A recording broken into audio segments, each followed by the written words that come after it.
You're listening to the Journey to Launch podcast, creating generational wealth and having necessary money conversations with Duane and Taylor Davis. T-minus 10 seconds. Welcome to the Journey to Launch podcast with your host, Jamila Souffrant. As a money expert who walks her talk, she helps brave journeyers like you get out of debt, save, invest, and build real wealth.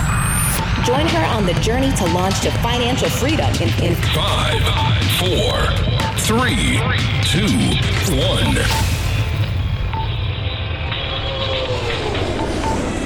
Hey, journeyers. Thanks so much for tuning in to the Journey to Launch podcast. I am excited, as always, to have you here with me in this rocket. We are always taking off, always somewhere to go, and so much to learn.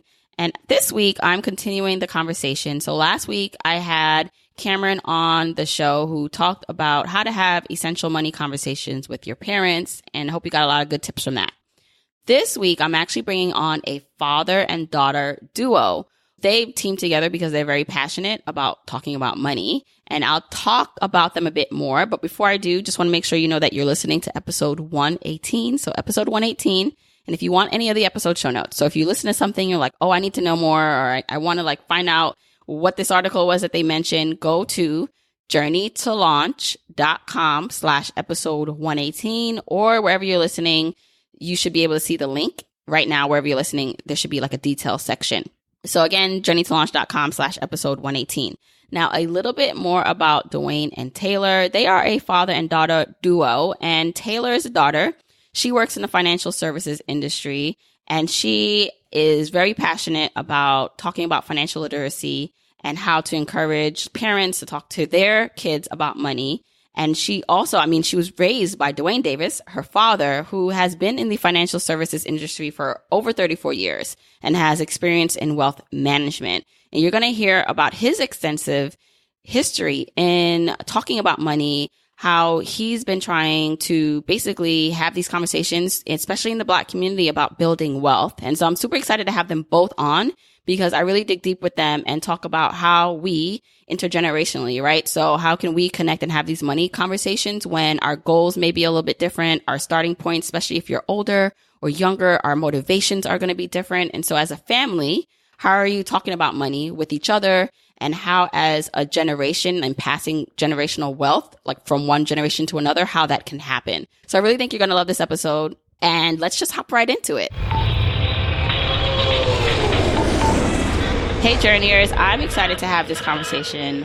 When I started looking into your guys' history, I was super impressed. I was like, oh, Duane, you've been in this game. And so to kind of just give a background, I'm talking to Duane and Taylor Davis of Davis Generational Wealth. And I was truly intrigued by your story, Duane and Taylor, how you are on a mission to help us, people of color, Black people, and families talk about money and create real wealth. And so I'm excited to have you on the show. Thank you. Yeah. We're excited to be here. Very excited. Thank you. So one of the things I did want to talk about is kind of to go in the background of kind of, Duane, how you got started in the financial services industry, because that lays the foundation of how you raised Taylor. Just to give a quick background, let me know how you got started. And then Taylor, you can kind of jump in how your dad kind of brought you along this journey with him.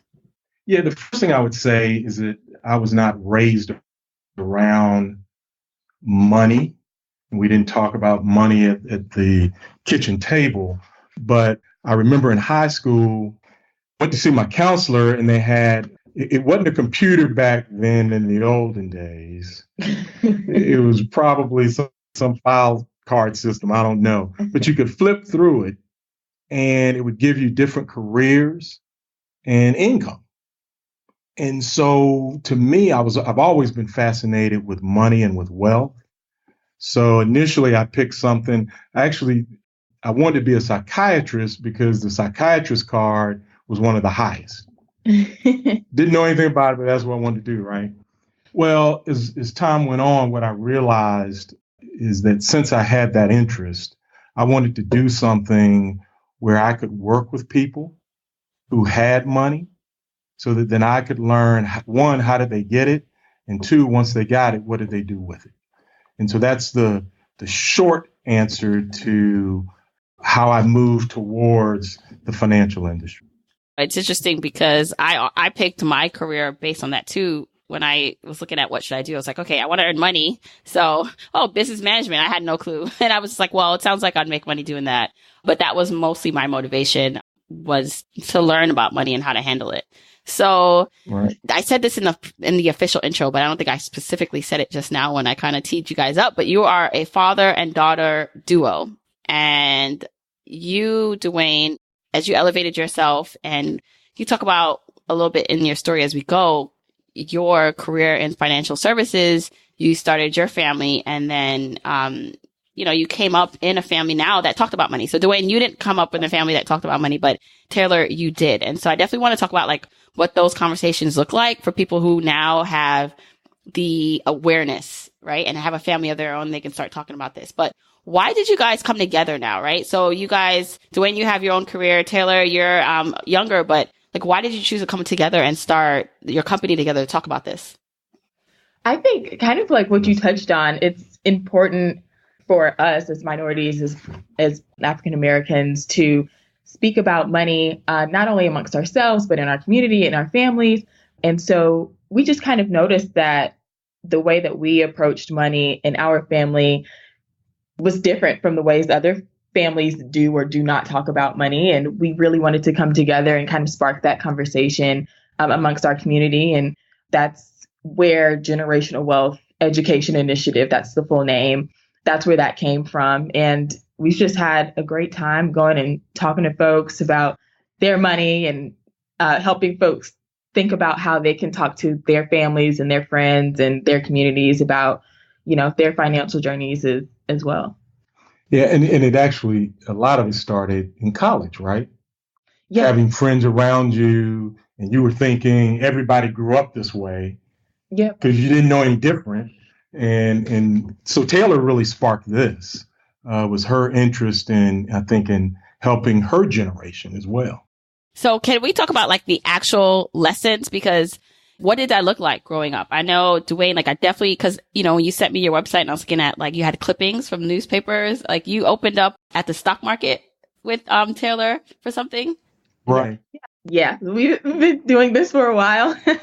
And it started with, so that picture came from my parents. So my mom and my dad, they kind of did this first. They started the Coalition of Black Investors in like the late 90s, yep. 99s and the 2000s, as the song says. And so that picture was actually from when we went and opened the NASDAQ. I believe it was they were recognizing Black investors that day. Right. Yeah. We started a sort of a Black Investors Month to just get folks excited about saving and investing. And they were recognizing us for that. Yeah. So we opened the NASDAQ, and that was a really great experience. And part of my upbringing that I remember the most, because I got to skip school all the time, was going around to the different Kobe conferences, California, Milwaukee, like going literally around Atlanta, the country. New York, all over the country. I would get to see my mom and dad speak to a huge room filled with people that looked like us about investing, about saving, about talking to their families about this topic. And so when I got older, I kind of wanted to continue it. And it's not my parents anymore. Now it's a father-daughter kind of intergenerational conversation, and how we've been able to talk about money and how that's influenced my upbringing, and then how we can share that with other families too. So Duane, starting Kobe, how did that come about? What prompted that? So I've been a financial advisor 37 years, and I noticed a couple of things. One, a lot of the folks, 98%, literally of the people that I was helping didn't look like me. And a number of the times when folks that looked like me sat down with me, there was two things. That base of knowledge wasn't there many times. And I think this is true for us just in general. In my business, you have to ask a lot of questions, and you need honest answers. And so what would start to happen is I'm going through this process because your recommendations are based on someone's situation. So you ask a question and they give you an answer and you come back and say, well, based on what you told me, here's what you ought to do. And then whenever I'd hear, well, that meant they didn't quite tell me the whole story. Well, I didn't tell you now, we got a little debt that we got to deal with. Or, well, I didn't tell you that we've got to help our son's brother. I mean, it's all these kinds of paths that you start to go down. And so in our business, just to cut to the chase, as advisors, time is money. And so what I started realizing was, wow, I can't make a change one person at a time. And so I've always said, and I've been doing it all my life, I'll go speak. You ask me to speak. If I can be there, I'll be there. If it's 10 people, 20 people, 200, it doesn't matter. I'll go talk to the group. And so that's kind of how it came out.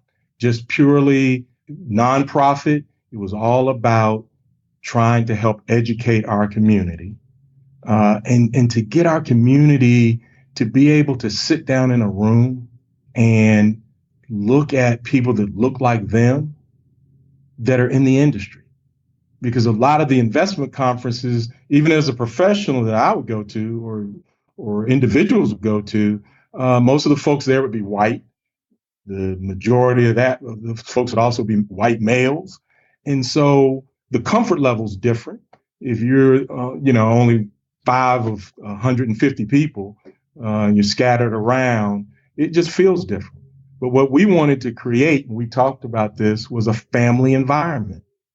So when we do these conferences around the country, Taylor and Duane, her younger brother, would come. My mother would come. My mother-in-law would be there. They would be on the desk at the front greeting people. Grandmas were there greeting people. The kids would sometimes, it might be 300-400 people in the room, and they'd come on their skates down the middle of the aisle, and they'd get on the podium with us, because we really did want to say that this is family. And when you're in here, you ask any questions, and the speakers were Black money managers, Black analysts, right? Black folk that were on the boards of different public companies. Deborah Lee spoke at one of our conferences with BET. Reverend Jackson spoke. We had folks from the Federal Reserve. So again, just putting our folks in front of professionals in the industry. And you can probably tell just from it just was a wonderful experience to sort of see. And then for folks to get together and see, talking about money, you aren't alone. Because a lot of these folks would say that they felt like, in their community or in their family, they were the only one. But to get in a room with other people that think like you. But I better shut up, because I'll talk on and on. I'm so impressed because, what time frame in years did this go on for? Late 90s to early 2000s. It's interesting because now we're in the age of the internet. Personal finance, I'm one of those people, I have my own personal finance brand and company, but you were doing this way before the internet, way before social media, and you created something that seemingly was very impactful, that I know people who are doing the things I'm doing would want to do, but I can't imagine doing it without the internet. You had to really, I'm just wondering how you organized all of that and brought people together to really know what it was. Right. Yeah, it was a full-time job. I remember my mom running it, and we had a small team that ran it full time. And to your point, it was a lot of phone calls, snail mail, as we would think now. Was it email? No. Well, yeah, it was email, but it was sort of not just getting off the ground, right? It was really snail mail. So it was a lot of, yeah. So to your point, it's looking back, especially now, and thinking about the amount of people we were able to reach and bring out to each conference and each city. That is impressive. Radio, newspaper. We worked with the Black newspapers, and the Tom Joyner Morning Show was a big supporter, and that got the message out. So it was old school. Yeah, you could teach us some things. You need to come teach this generation some things. Yeah, we can share together and then multiply. So is it still around now, or what happened to that group? No. We had, to me, people talk about the crash of 2008. as an advisor, probably the toughest crash I've been through was 2000, 2001, 2002, because you had 3 straight negative years for the S&P. So after that point, a lot of the funding dried up because it just was a tough time for the market. Folks weren't spending the money, putting it into education like we were doing. Because again, it's one thing when the market goes down for 6 months or 8 months. You're talking 36 months, 3 straight negative years. And quite honestly, that's what created the next bubble that was 2008. So what folks did, everybody came out of stocks and started buying real estate. Because they said, real estate, it's always going to be there. You can touch it. You can go see it. It's not this stock stuff. And so everybody started doing real estate.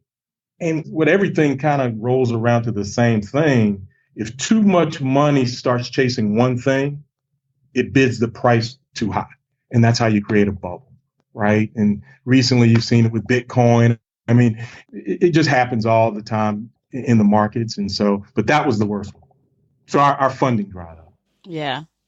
Well, it's still definitely needed. And I'm sure there are organizations now that are carrying the torch and doing some of that work. So that's great. But Taylor, growing up in that environment, so you chose to follow your dad's footsteps in terms of being in the financial services, right? Industry. Yep. So in terms of deciding to study business, and it's fun, 3 of us now, I wanted to be a ballerina.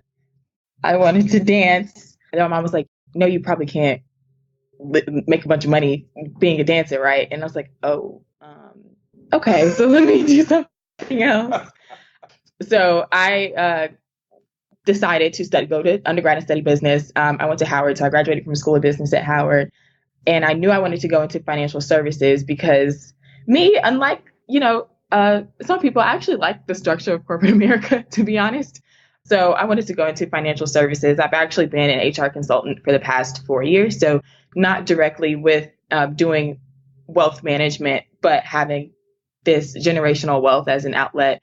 And now I'm going back to get my MBA, and post-graduation, I will fully do a career pivot into wealth management. So I'm excited to kind of use those skills of, financial education knowledge that I've had, all of my life and that I'm doing now, and the people skills from HR to be able to be a quality financial advisor. Right. When it comes to now discussing money, you grew up in a household that discussed money. You were taught these things. So you mentioned that in college, you saw your friends, for doing things differently than you thought everyone did things kind of the way you did, or was taught some of the things you were taught. What were some of those things? Because then I want to lead into kind of now how, if you were raised without talking about money, how do you pivot and kind of change that in your own household? One of the biggest topics for us in undergrad were, for example, student loans and how we are going to pay for college. And I think it just gave me more of a perspective on the way families discuss money, the way, families discuss building credit and paying bills and budgeting and saving and understanding student loans, understanding the difference between, grants and scholarships. And so that was kind of the genesis, those kind of typical, I would think, college conversations that kind of go on in the dorms. Like, what loans do you have? What scholarship did you get? What grants did you get? And kind of taking that, also coupling that with being in the School of Business and realizing there is a gap and there's some level of financial education that could be done there. And then just thinking about how we could share what we were learning about finances and within the School of Business, with our families. And a lot of times it's more so, especially at this age, coaching up. I come from a family where, my dad's a financial advisor, so he's aware, but for students or for millennials that don't come from families like that, how can we coach up to our parents, to our grandparents, talk about things like, mom, dad, do you have a 401k account? Do you have a Roth account? Did you have a 529 college savings plan for me?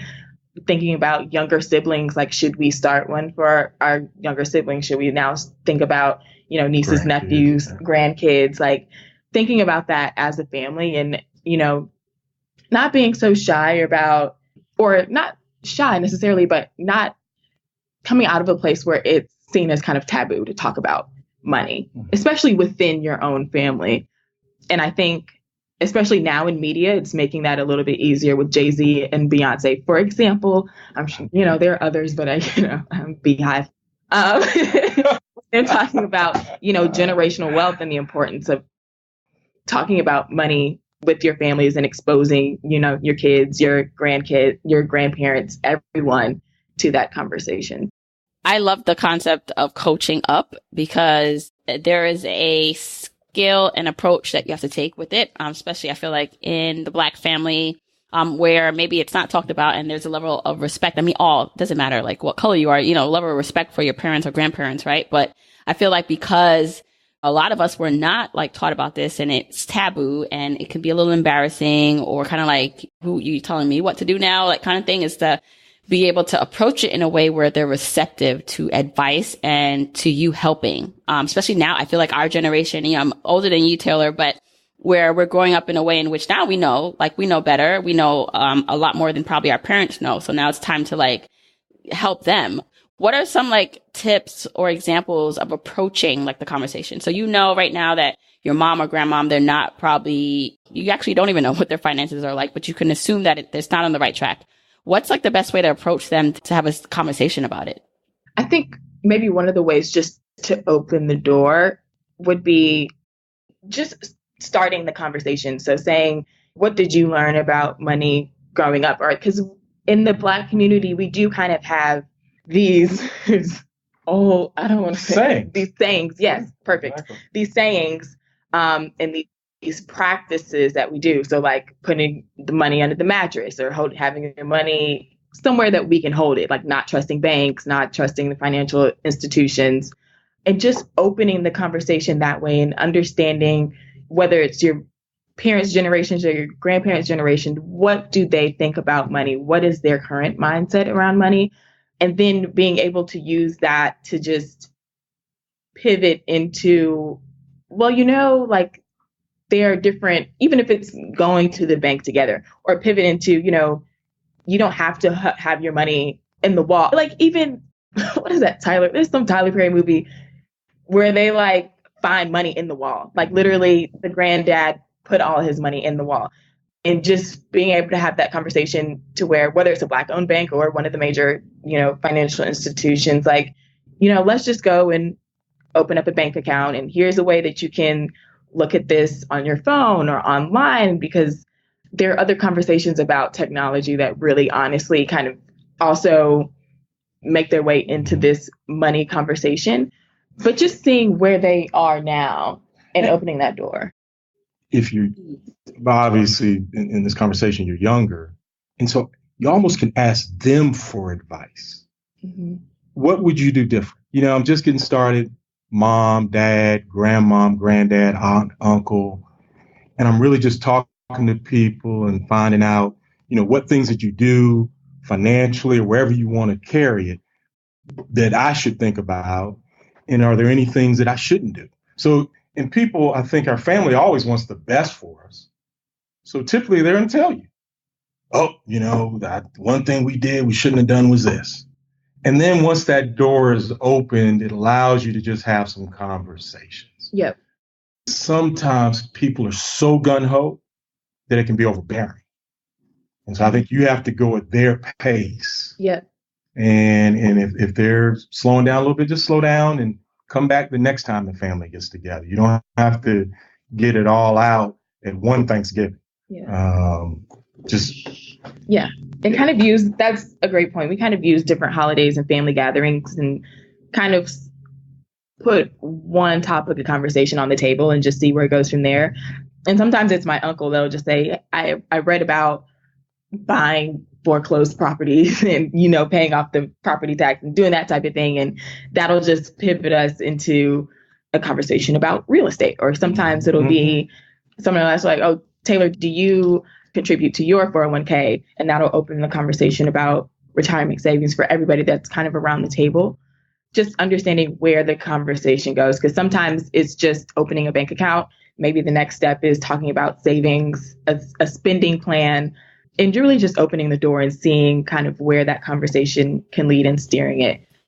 over time. Yeah. And I feel like, a lot of this too, like you mentioned, like the distrust of the financial institutions, and especially for the older generations who have seen, there's systematic things going on in depression. But for the older generations who lived through, and their parents and grandparents like lived through like slavery and certain times where like it really leaves a psychological impact that I think some people don't recognize for our parents and grandparents. So they don't trust even like online high yield savings accounts. It's just like that. Yes, the rate is better, but they can't fathom like, what do you mean it's like online? Like I can't go into the bank. Like, what do you mean it's in a cloud? Yeah. Right. It's in a cloud. Like it's there, but and even in investing. So part of that is to say, they don't have to do everything like the most optimal way, right? But there are probably ways in which they can improve. So if a high yield savings account is not something they're comfortable with, that's fine.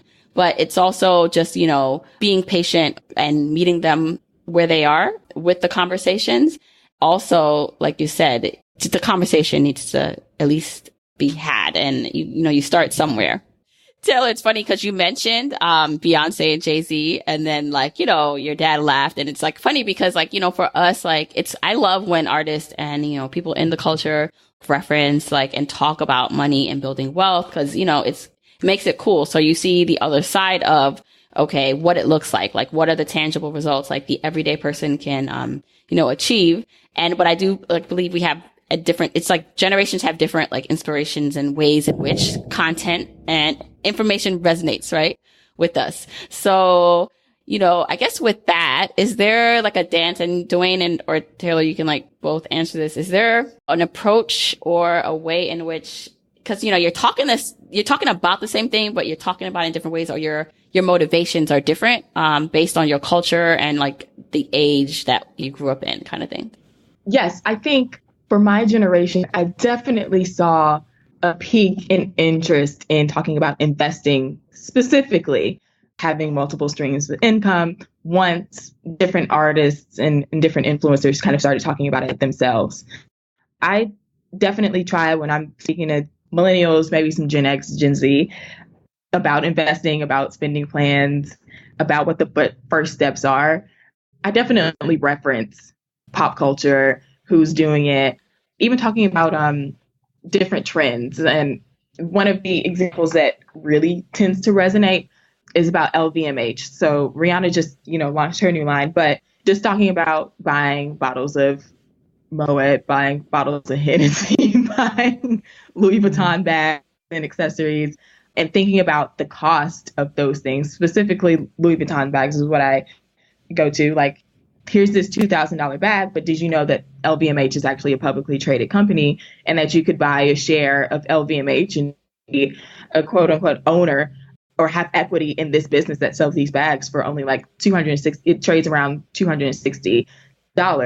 So you can say, yeah, this is a great bag for $2,000, or I could buy 10 shares of the company for $260 each. So I definitely use those types of motivators, those types of examples to talk to my generation about saving and investing, and making sure that they understand that there are day-to-day lifestyle financial changes to make first before jumping into the things that are more fun to talk about, things that are more trendy, like private equity, real estate, even, stock, equity investing. So I know that's definitely a motivator and an approach that I take. Dad, what do you think about? Yeah, I think, the underlying concepts are always going to be the same, right? It's just the face changes. For me, I went to Morehouse, graduated back in 81. And so my fraternity brothers and I, we started an investment club when we graduated. And it has kept us, I guess we disbanded some years ago, but it kept us together because we'd come back from homecoming was our annual meeting. And so as tired as we were on a Sunday, we'd get up and we'd go have our meeting. So that conversation started right there. And we used some of that money to help fund some of our fraternity brothers that had business ideas.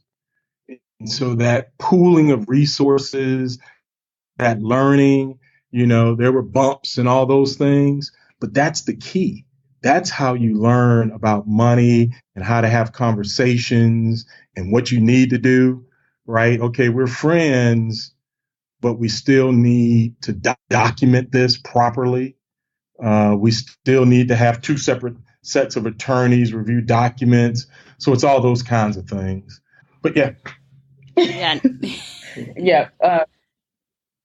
And I'll just point out one other thing. I think, and when we're getting questions, from my perspective, is definitely like, how do I start to build? And it's more so about the individual. And then when I notice questions from maybe like the baby boomer generation, it's also about talking about the next generation that's coming up after them. Like, how can I set them up for success? So that was one of the things that I think that my dad answers primarily, was just talking to folks in his generation about even like parent care and thinking about how to plan for parent care, how to plan for your children going into college or just graduating from college, and having that perspective as well. Yeah, good point. And so one of the things that happens a lot for us as a community is like this black tax. As individuals, sometimes we're the first ones to become the high income earners or to get the degree. And not always, right? Like Taylor, that wasn't your situation, but oftentimes we do feel a level of responsibility to our extended family, like outside of even our own, like, immediate like kids and like husband or wife. And so that sometimes limits maybe how aggressive we can get with paying off debt and saving and investing, because we have all these other responsibilities. So for someone who's like going through that, so for a professional who's like doing well, but also has feels this responsibility and has a responsibility, like how does one manage that and still like make sure they put the oxygen mask on themselves first while helping, if they need to, other people? Like how does one navigate that as someone who's going through it? Yeah, I would say, as an advisor, what you would tell someone is, you said it. The first thing you have to do is you have to budget. And you have to pay yourself first. And then you've got to make sure that all your other needs are taken care of. And you need to be able to feel comfortable. And this is tough, but we're talking about this, having that conversation with whoever's asking for something, to say, I've got other commitments. I know, because it looks like it's a lot of money, but it can be a small amount of money very quickly. Mm-hmm. But yeah, to someone else, they think it's endless. And so to just say, I've got to spend this much on this much on that, this much on this, and just be honest and say, well, here's what I can help with. This is what I can do. When folks come to me asking for a loan, what I learned early on is it's better to give them what you can give them. And if they pay you back, that's great. If they don't, it was what you were going to give them anyway, which is usually less than what the requested loan amount was. Right. Yeah. Right. Yeah, I would echo the same thing. Just making sure that you have your own plan and your own budget and your financial picture, that comes first. The other thing I would say is that, especially, again, going back to kind of media, going back to different artists, I think this picture of success that we have in the Black community is, I bought my mama a car. I bought her first house. I did this for my family. I did that for my community.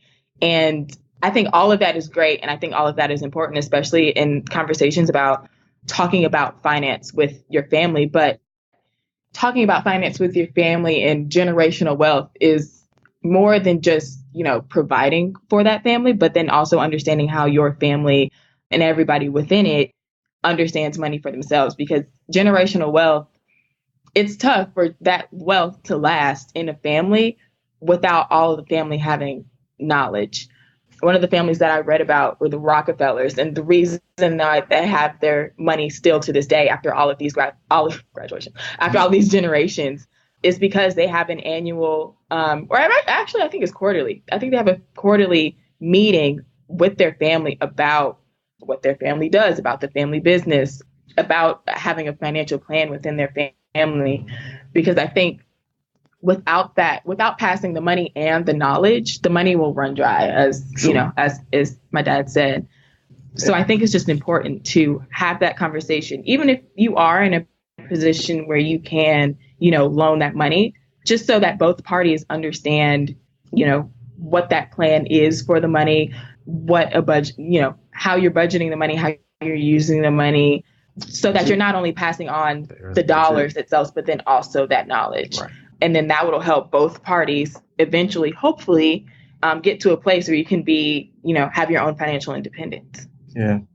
Do you give someone a fish or do you teach them how to fish? And so if you're going to give a loan, you really, just like if you go to a bank doesn't give you a loan just because you ask for it. Right. Right. They want to see some information. All right. Well, how much money do you make? How much do you have in the bank? I mean, they want to know, are you credit worthy? So I think it's the same thing here is that if you just give someone money because they ask and you don't try to figure out or help them understand, they'll just come back and ask you again. They'll spend it. They won't pay the bills they were supposed to, and they come back and ask you again. And it's tough love, but that's what it is. You use the analogy of the oxygen mask. And on a plane, they tell you, take care of yourself first, because if you don't, you can't help anybody else. Mm-hmm. Those are tough conversations. As an advisor, I see the flip side sometimes. This is a true story. A young lady of color lost her dad, basically Taylor's age, and was my age. And he left her in such a position that I told her, I said, look, if you just leave this money alone, you will be worth $2-3 million down the road. It's right here because you've got time. The money was gone within a year. I mean, there was a new BMW, there was all these things. And so that's why you see the Rockefellers and now it doesn't take, you don't have to be a Rockefeller. That's why people use trust and you do estate planning, which is another thing that needs to be talked about within families so that, families don't fight and all those kind of things. Have your estate in order. And I'm working with a lady of color now that, I asked her, I said, well, she wanted to leave everything to her daughter and her granddaughter. And I said, well, are you comfortable with leaving them, 6 figures each? I think 18 and 40 or 36 or something. And she said, well, no, they're not good with money. So I'm looking into seeing if we can work with her attorney to get trust set up, because then it's sort of trust can protect us from ourselves. Right. So that you don't just get to go spend all the money at one time. Yeah. Right. It's so important. And so since, Duane, you've been in this game for a while, how have you seen, I know at the baseline, it seems like this always going to be the same fundamental needs to be taught and to talked about in the community. Mm-hmm. But have you seen a change in the conversations, like since you started in the industry? And then do you feel like we are progressing as a people, like towards more education and wealth? Yeah, tough question. And it's because of who I sit down with, right? Anyone that comes to me by default are acknowledging I need some help and I want to do something. So I don't see all the folks who don't come to me. I'll use an analogy, but I better change it in case. Guy that works on my car. And so, I always got to get my car fixed. And this is a true story, but I've changed who it is. That for years, every time I'd come in there, he'd say, man, I need to sit down and talk to you. And this is when his kids were young. And then the next time he'd say, yeah, as soon as I take care of a couple of things, and how much did it cost me to get started? Man, $50, $100. You can get started with a small amount. Mm-hmm. All right. Well, as soon as I get $200-300, where I can do that every month. I just told him 50 or 100. If you can't do 50 or 100, how are you going to get to 200 or 300? Been going to him for over 20 years. He never came. After a while, he stopped saying it, right? Because it becomes pretty obvious. So the key there is that I don't see all those folks. I think the real answer is it hasn't changed. And that's unfortunate. When you look at the statistics that we were looking at when we started Kobe for our net worth to white net worth, all those kinds that's really the bottom line, net worth. It hasn't changed. Some folks, I mean, and arguably it's gotten a little tight. I mean, it's gotten a little worse. So we got a lot of work to do. And so I'm excited because I see Taylor and what she's wanting to do. I see you and what you're doing. And that's what's going to, how do you eat a whale? One bite at a time. That's it. And that's what we're trying to do. Yeah. That's all you can do. Yeah.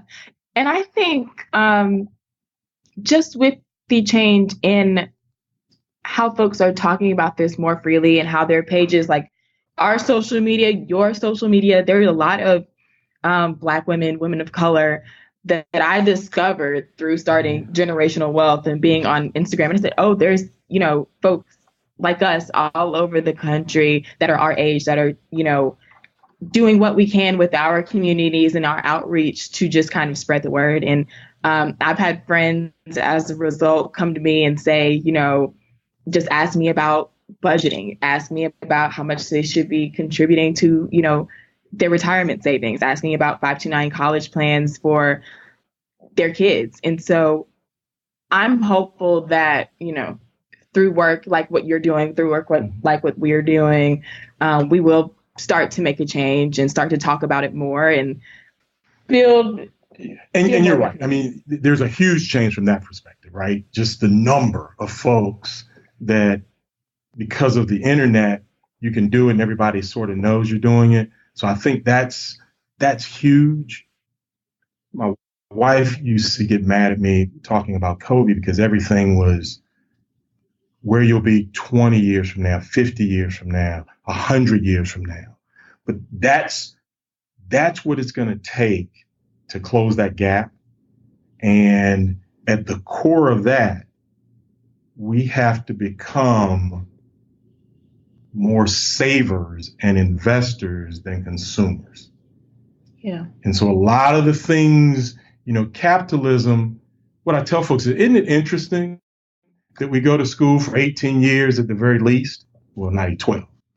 But we're 18 years old and no one really teaches us about saving, investing.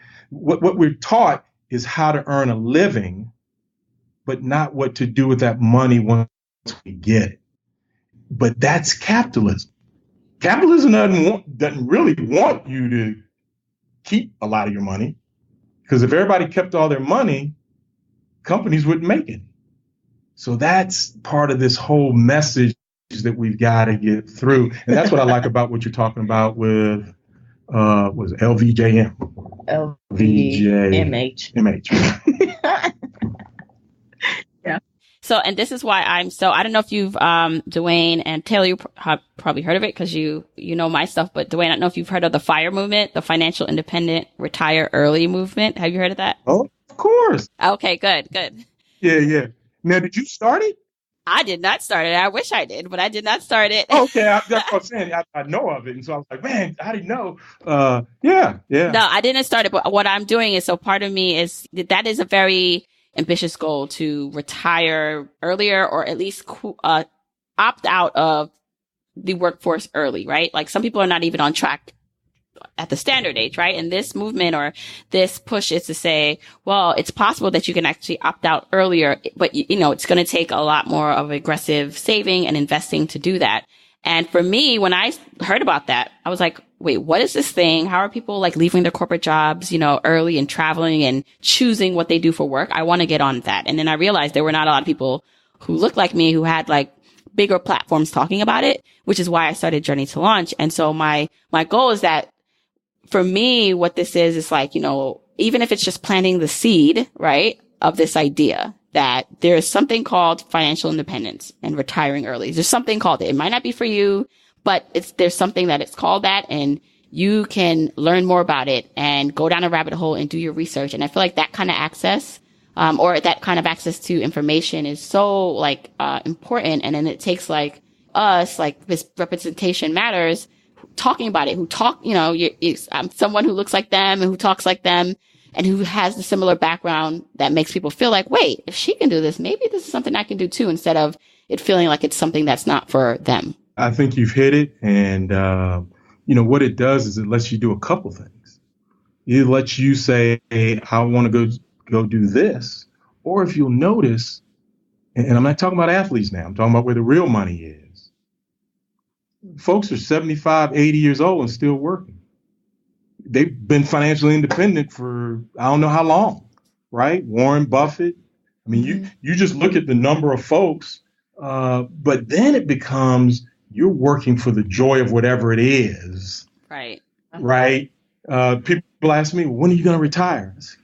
I mean, this isn't, I'm not out digging ditches. I mean, it's not physically, it just means it's not, it doesn't take a physical toll on Right. me, You have the independence. Yeah. And so I love what I do. I mean, I help people every day. Yeah. And so as long as I've got mental and physical health, I keep doing it. I mean, it's enjoyable. So, right. Yeah. And that's the dream I have that's the dream I have for like everyone. It's not necessarily never working again. It's choosing what you want to do for work without worrying about the burden of money. Exactly. That's the key. Don't worship money. Right. Money's not the root of all evil. The love of money is the root of all evil. Right. So I just want to thank you, Duane and Taylor, for coming on the show. Please let everyone know where they can find you. Yes, please follow us on Instagram at Davis Generational Wealth. We also have a Facebook page. Our website is also Davis Generational Wealth, where I have different articles about what we post about on Instagram, but more in depth about savings, budgeting, retirement, investments, financial education in general. And then our email address is davisgenerationalwealth@gmail.com for any questions and outreach. We love getting the comments, the DMs, the emails about, questions that folks have about talking to their families about their own, financial, their own financial journeys. So yes, we love all of the engagement. So thanks. All right. And I will link all that in the show notes. Thanks again, guys. Thank you for all you're doing. You're the best. Okay, Journeyers, how was that? I really, really, really hope you enjoyed that episode. As I said, if you're on social media, Instagram, Twitter, and Facebook, I am Journey to Launch. So find me, follow me. That's how you can keep up with basically what's going on. And let me know what you thought of the episode or what stood out for you. Something that you're like, wow, that was something that really inspired me to do something else or do something more or learn something different. So I love when you share that with me so I can share it with others. And then, of course, when you share this with your family and friends, this is what allows you to open up the doors for other people in your life to get on the journey with you, because you can't do it alone. It's better when you have other people, especially in your real life, that are cheering you on, that get what you're doing. So make sure you're sharing this with your family, your friends, your coworkers, whoever. Now, again, show notes are found at journeytolaunch.com/episode 118. All right. Now, until next week, keep on journeying, journeyers.